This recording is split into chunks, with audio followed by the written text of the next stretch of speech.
Testimomy. I'm Bill Barnes, and I come from East Gadsden Baptist Church, where I went to church for about 50 years, and I come to this church, and I love it, and I love you people.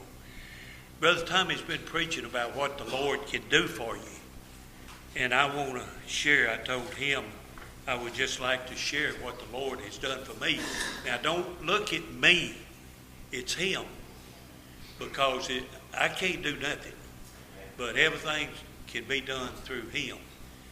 I was born again when I was 21 years old. I come out of the Marine Corps, and I was going to East Gadsden Baptist Church. Brother Riddle, George Riddle, was the pastor over there, and he baptized me, and I've been faithful ever since. And I got to work with him for about 3 or 4 years at East Gadsden. When we were without a pastor, we called him as interim pastor, and I got to work with him those few years. I was administrator of the church then, and I really enjoyed it. And I told him one time, I said, I think you just held me under too long. But anyway, I married my childhood sweetheart. We dated a couple of years in high school before we married, and I'd been in the Marine Corps for a year when we got married. And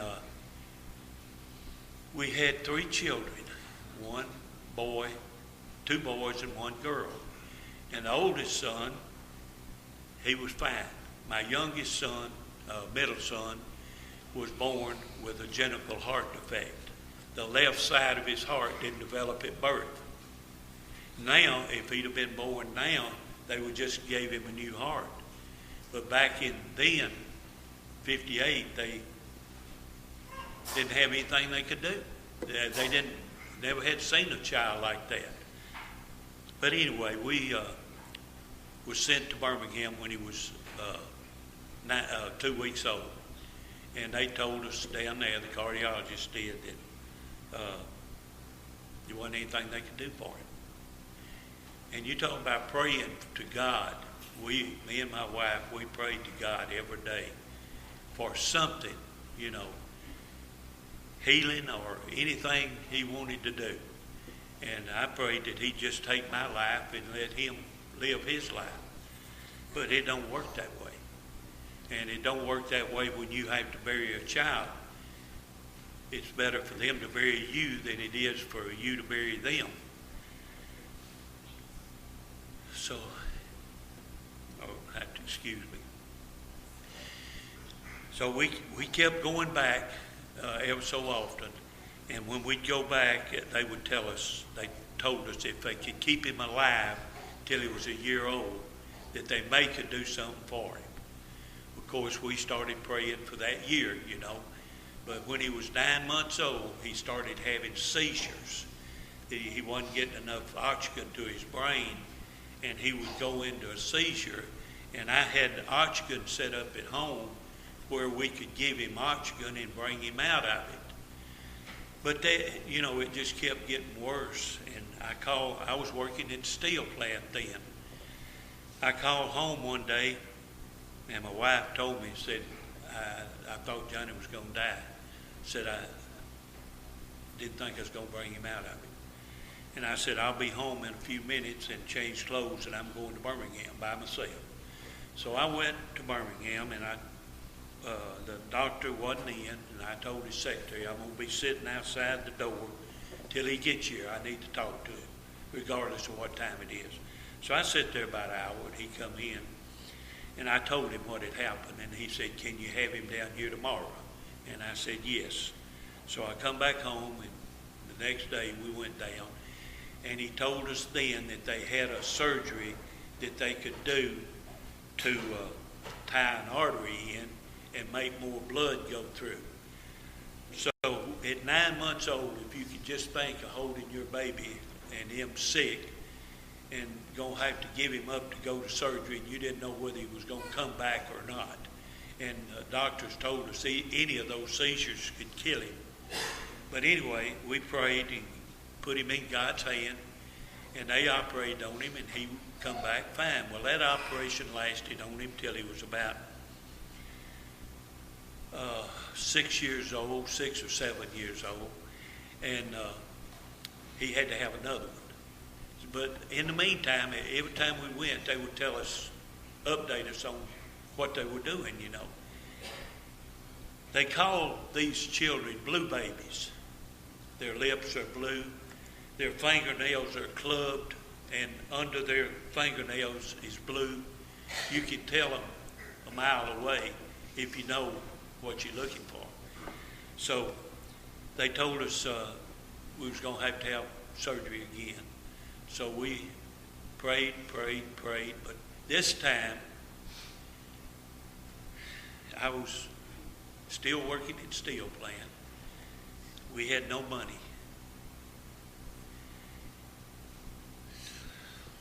And my wife said, "What are you going to do?" I said, "I'm going to stop by East Gadsden Bank and I'm going to borrow $500. Well, about that time, there's a knock on the door. My neighbor that worked at Goodyear, Norman Hampton, was knocking on the door. And he said, "Bill, I brought these men that I work with has made up money for you and your wife to go to Birmingham." And it was $500. So we went to Birmingham. And we had enough money to last us. We had to stay down there a week or nearly 2 weeks. Come back home, and we had enough money left. And I told her, I said, "Now, they gave this money to Johnny, and we need to spend it on him. And we owed Dr. Agricola, our pediatrician. We never had paid him off. We just paid him a little bit every payday. And we had enough money to pay him off." But that surgery lasted him till he was 14 years old. And we had to go down there the day before Christmas when he was 14 years old. And some of you might have read it. He wrote a piece in the Gadsden Times about that when he went down there. Since 1991, I have made a promise to myself. Time is all we have, and now is the time to make memories with our friends, family, and friends. And by faith in heaven will we be only place to put the past to rest, and memories will be left to the living. The essence of good life, live well, will we reward thought, faith in God. And he wrote that before he went to surgery that day. And I was still at Goodyear, and I was working apprenticeship out with the pipe fitters. And I got laid off after I got my apprenticeship worked out. And of course, if any of you know about that, we either working 4 days a week, or there's rumors of layoffs or whatever. And I got laid off. And my wife was sick then too, and my grandmother raised me. And I could, as long as I knew she was at home with my wife, I was completely satisfied, because I knew anything that come up, she'd take care of it. And when I went in the Marine Corps, they asked me, "Have you got independence?" And I said, "Yes, I got one." And they said, "Who is it?" And I said, "It's my grandmother." And they said, "Oh, you can't count her." I said, "Well, I'll have to go back home, because I'm the only one that'll take care of her." And they said, "Well, we'll turn it over to the Red Cross." Well, this was in September, and I come home in December on a 10-day leave after I finished boot camp, and went up to the grocery store. I had it fixed up there where she could buy groceries, and charge them. Mr. Herndon said, "Bill, they've been in here checking on you." And I said, "Who was it?" He said, "I don't know, but they was asking a lot of questions." I said, "Well, Mr. Herndon, I hope you just told them the truth." He said, "I did." And then I went down to the housing project down there. We paid $12 a month rent. and we thought we was living in a castle. And Mr. George told me the same thing. Well, while I was at home in December, she got allotment checks just like she was my wife, and they paid her right up from the day I went in till then. So she got the allotment from me all the time I was in the Marine Corps. And then after I got married, well, I knew I was going to have to do something, you know. And bless old governor, going to steal from the rich and give to the poor. What was it? Who? No. Yeah, Folsom, Jim Folsom. He started the old age pension, and I applied for her, and she got it. Well, she got $6 more from it than what I was giving her, so that made her happy. and she lived to be 96 years old, and I took care of her and buried her, and of course she took care of me all them years too. But I had to go to work. My granddaddy died when I was 14 years old, and we lived on the farm, and we had to move, and I had to go to work to make money to buy groceries and for us to live on. And we moved up here to Gadsden, and I worked at a Gulf service station over on the corner of 7th and Broad by Run's Cafe. Some of y'all older people might remember where it was. And I was night manager there, and I worked there and made a living for her. But anyway, I went down to nurse home one day and thinking about what Brother Tommy said. And she said, Betty, I said, what, grandmother? She said, I'm going blind. I said, you going blind? She said, yeah. I said, let me see your glasses. She pulled her glasses on. She powdered her face with the powder puff and got powder all over her glasses. So I went and cleaned her glasses and come back and put them on. She said, oh, I can see again.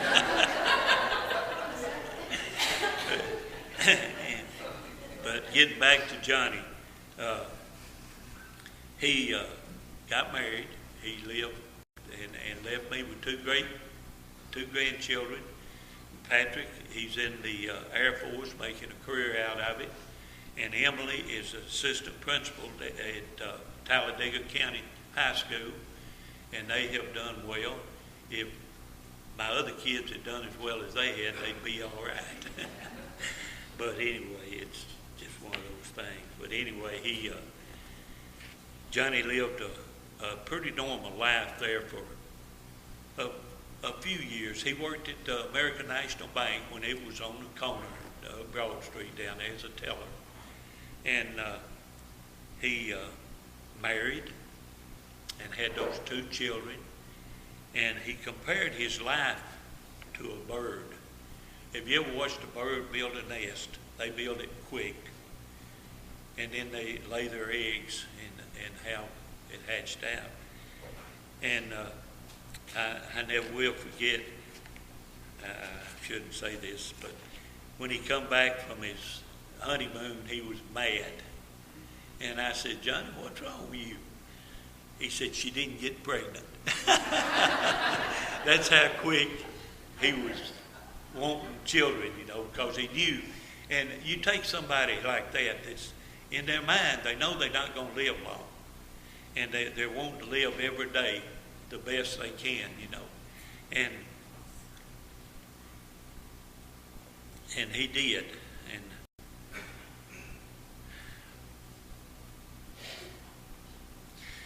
oftentimes, I told one night, in Wednesday night, that what really started him on his downfall, he had a peroneal cyst on the back of his spine.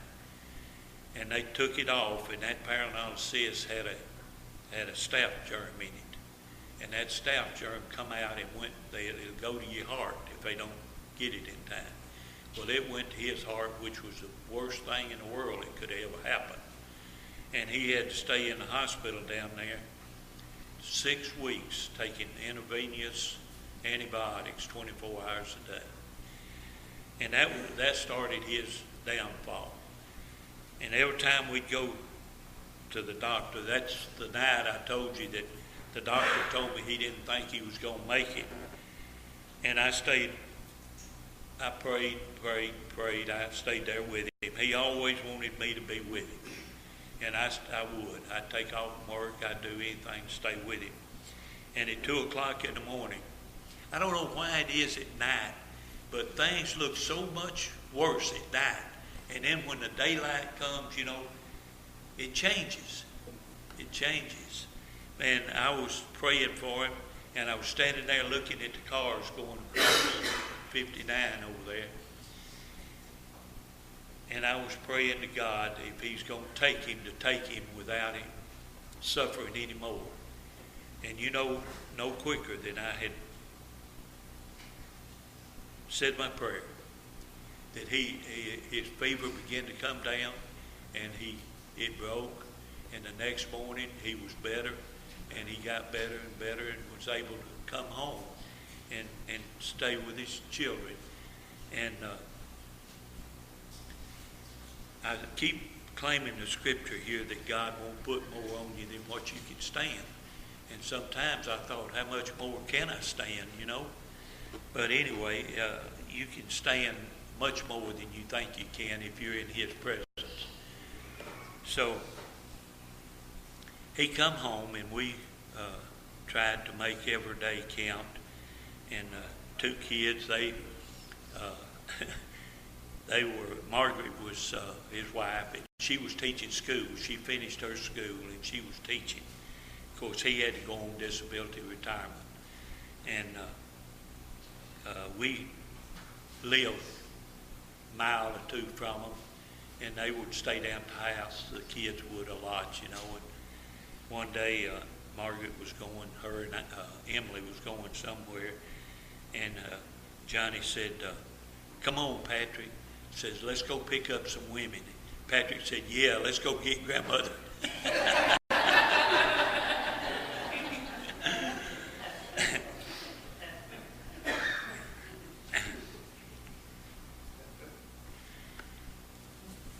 I've got a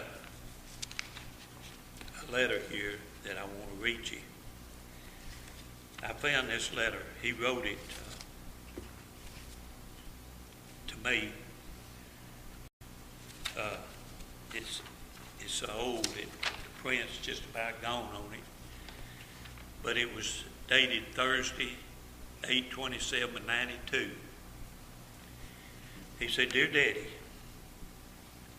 I'm sorry that we couldn't talk. I was always an encourager. I never would agree with him. And every doctor we would go to, the first words he'd say is, how much longer have I got? Well, they can't tell you how much longer you got, but that was his first words out of his mouth. How much longer have I got? Can't talk to you, or that I couldn't tell to you on how I feel in my heart for the love I have for you. I couldn't ask for a better father. You saved my life and prolonged death all through my life. But now it's the time for me to get a long-needed rest. You install confidence and the desire to go forward, no matter what hurdles I had to cross. You were with me every step of the way and felt your determination for me to live than ever I did. I can remember a lot of the bad hospital times that just having you walk through the room made me want to try harder to get well. I know it was hard for you watching me making my own decisions about things, and it probably hurt your feelings that I didn't ask for your advice. But I had to make decisions like that to feel like I was the man of the house, just like you. One more thing would you do for me a favor and help bury me like I I have seen you do with grandmother and your daddy's funeral. If you don't remember, you helped cover them up.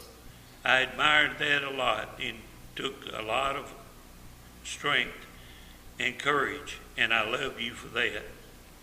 I know it will be hard, but show my kids that it's a quality to have to do such a thing.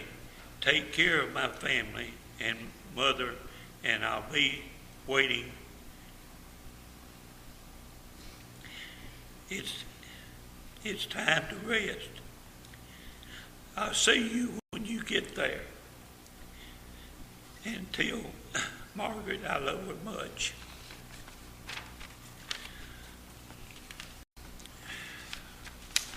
I want you to really think about this. He wrote this to Jesus. He said, Dear Jesus, often I found myself praying for time, dear precious time. Time like no other time. Time for love and friends. Dear precious time. Time to learn of the good and the bad. Time for life. Time to have precious children to love and watch play. Dear precious time. At time it was all that ever mattered. But Jesus' time has slipped away, like I knew it would always would. Now, Jesus, I find my prayer has changed. Dear Jesus, now it's time to come into the light. Oh Lord, bring me into the light to find out the meaning of everlasting time. Oh Lord, bring me into the light to run with the everlasting breath of time. Most of all, to meet the man that answered my prayers. Oh Lord, bring me into the light. See, he couldn't walk 10 feet without stopping and sitting down. You talk about somebody living with just a half a heart. It's hard for them to do that. And then that was, I thought, was one of the things in my life that God brought me through. And it was hard. But another thing, my wife been sick. She had a heart problem. And we had been in Birmingham to the hospital. Well, we stayed in the hospital over here 10 days. And then I carried her to Birmingham. We stayed down there 3 days and we come home on Thursday. Thought they had straightened her out. Her left kidney had completely stopped and her right kidney had a 75% blockage. Of course, that makes your blood pressure go up and down, up and down. And they went in and put a stent in her kidney and straightened that out. And we come home and we was planning on going to church that Sunday morning. And at 2 o'clock she woke up. I was awake because she went to bed with her heart palpitating. And we called the doctor and he told her just to take another pill, and I wanted to carry her back to the emergency room, but she didn't want to go. And I didn't press her to go. I asked her, I said, what you going to do, hon?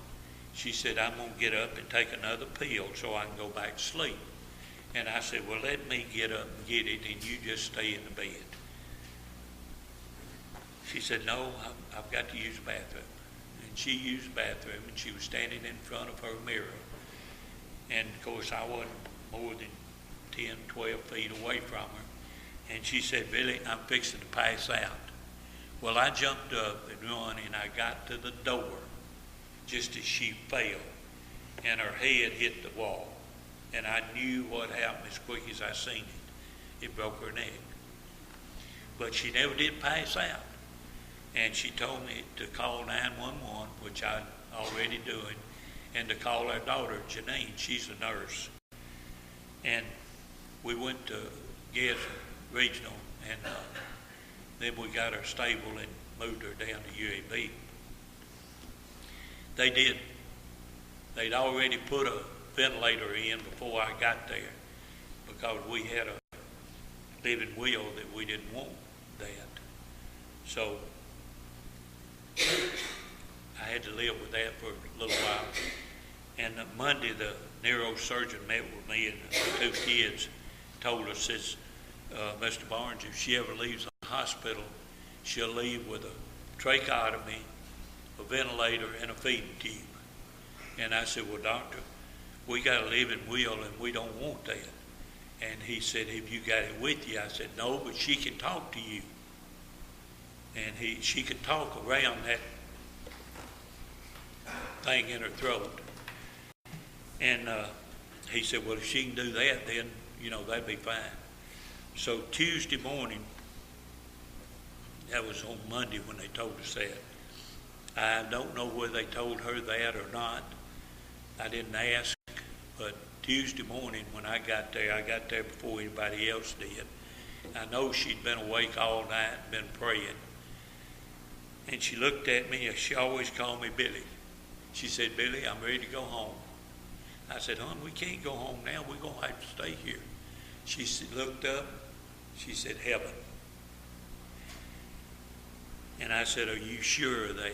She said, I'm sure of it. And she says, I want you to be strong. And I said, well, hon, are you going to be strong? And she said, yes. And she did not shed a tear. She said, tell the doctors to get this stuff off of me, and then I want to talk to the grandkids. So they took it off of her, and each one of the grandkids went in, and she told them what she was going to expect out of them through life. She talked to all of them. And then we had a grandson that was on drugs, and he'd been in jail for about 8 months. And she knew that I had give up on him.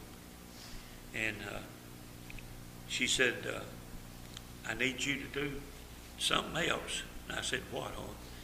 She said, I don't want you to give up on Matt. And I said, okay, I won't. And she passed on about 2 hours. She lived about 2 hours after they took it off.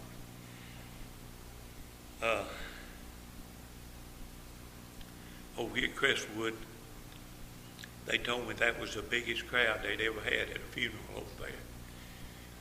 We had visitation before the funeral, and they kept coming, and they come to me, said, what are we going to do? Said, the line's still out the door. I said, well, we've been here for nearly 3 hours, and we'll give out, so just have them seated, and we'll go ahead with the funeral. So we did that. 2 weeks after she died, Matt got out of jail. And this preacher took him under his wing, and he was baptized and saved. And thank God today we had a 1 year anniversary for him about 3 months ago, that he'd been clean and he's got a good job and everything, and he's doing well. And I told him, I said, Matt, you better stay in line or your grandmother's going to get you. But the Lord can work in our behalf if we let him. Like I told Brother Tommy the other night, I'm not a patient man. I want things to happen. And his time don't do that. After she died, I stayed in the house down there for 3 months, depressed and couldn't forgive myself. If I'd have been 2 steps quicker, I could have caught her and she wouldn't have fell. But just as I got to the door, and 2 steps over, she fell, and I couldn't do a thing in the world about it. We had already planned all through the years that I would go first. We'd be driving down the road, and I'd say, okay, I'm gone. Now, what you going to do? And I'd make her tell me, what she's going to do. But I just couldn't forgive myself. I held myself responsible for her death. And I knew finally, my kids come and talked to me and told me, Daddy, you're going to have to get out and go to the mall, go walk, go talk to somebody, go do something. I said, well, okay. So my brother-in-law and his wife was going to the senior dance. Dot knows them. And they called me and invited me to go down there. Well, I never had been to a dance. I never had a dance. But I said, well, I'll come, So I went. And I met a couple of women and went out with them, but it just wasn't right.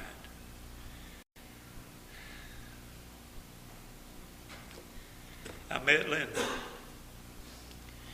From the first time I seen her, something just drawed me to her. And I'd been praying that God would put a Christian woman with good faith in my life that I could have fun with and we could go places and do things. And he answered my prayer. But I wanted it then, but it was a while before I got it. But I knew when I got it. And then after I started going with her, I was going to Meadowbrook, and it was just too big for me. I'm used to a church like this, and it was just too big for me.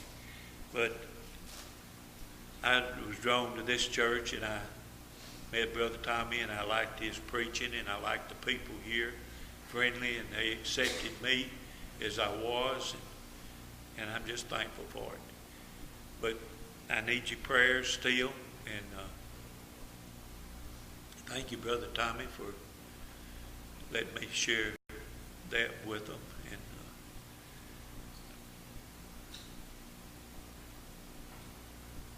And let us pray.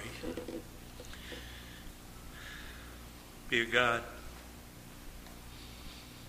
thank you for what you've done in my life, Lord. It wasn't anything I done. I don't want these people looking at me and saying, oh, what you done. It's what you done, God. That's what you done in my life. And I hope somebody here, and maybe be in the same shape that I was in, that they'll get on their knees and talk to you, and you'll guide them and tell them what to do, Lord. And Lord, I pray that you'll be with this church, and that we can get off of our hinds and get out and go to work. And Lord, I just pray that we can fill this building up with unsaved people and get them under your wing. Lord, be with Brother Tommy in his throat. I pray that you'll heal him. And Lord, I pray that you'll be with the Sunday school class and the members there, and be with the Vacation Bible School that's coming up. It's a great opportunity. And Lord, I just thank you for this opportunity to share my friend, what you've done for me. And it wasn't anything I done, it's what you done, answering my prayers. In God's name we pray. Amen.